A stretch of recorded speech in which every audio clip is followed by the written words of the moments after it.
फर्के ना पड़ेला।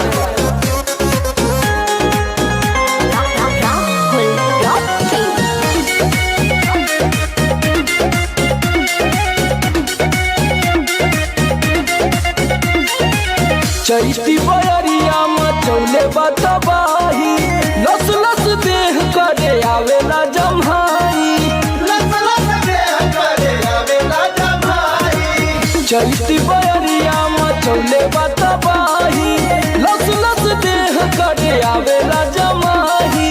कैसे बताई कैसे जाके दुख अपन राजा हम बखानी, और कैसे जाके दुख अपन राजा हो बखानी।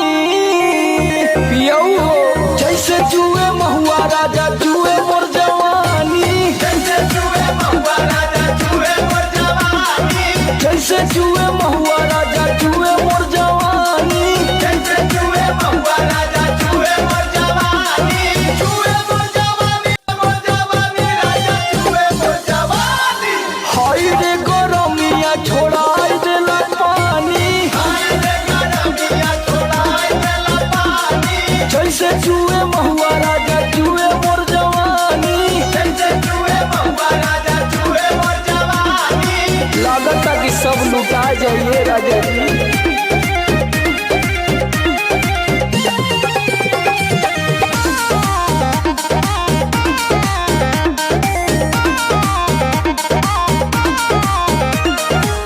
बहरा में राजा करता ड्यूटी, सगरो बिगड़ जाता हमरो नु ब्यूटी, सगरो बिगड़ जाता हमरो नु ब्यूटी।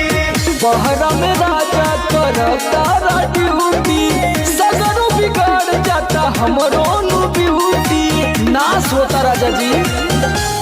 और सुनील समार का बताई परेशानी, और सुनील समार का बताई परेशानी।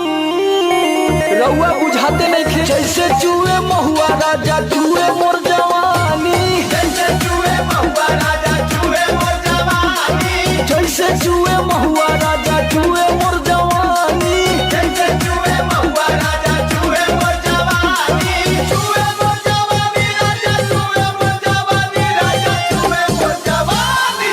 हाय रे गरमिया छोड़ाई देला पानी, हाय रे गरमिया छोड़ाई देला पानी, जैसे जुए महुआ राजा जुए मोर जवानी, जैसे जुए महुआ राजा जुए मोर जवानी, जैसे जुए महुआ राजा जुए मोर